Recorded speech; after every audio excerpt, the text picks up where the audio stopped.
State of emergency with two big natural disasters out of control. An apocalyptic looking scene, a massive fire threatening an entire town in the west, while up north, floodwaters force a major city to evacuate.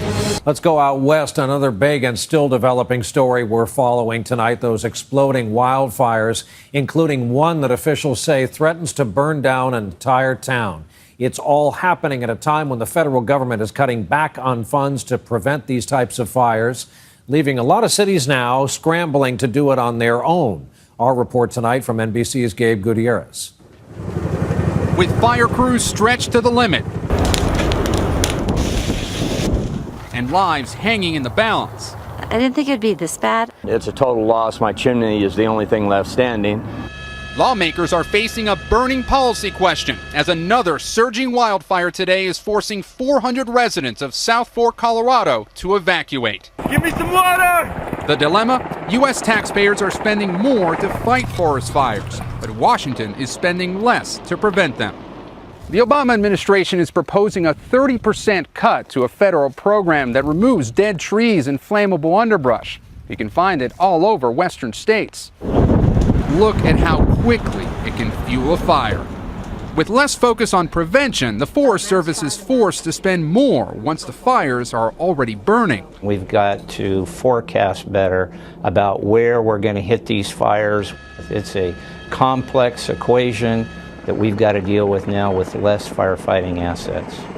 For some perspective, in 1991, fighting fires took up just 13% of the Forest Service budget. Last year, it was more than 40%. So in Arizona, local firefighters are taking matters into their own hands.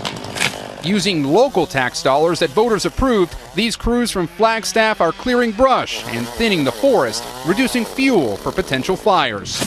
It's not a matter of if a fire will occur, but when and where. And we know it will occur, and the consequences will be dire if we don't take action today to reduce that risk. Still, not all Western communities have those resources, and with tight budgets all around, it is a burning question with no simple answer.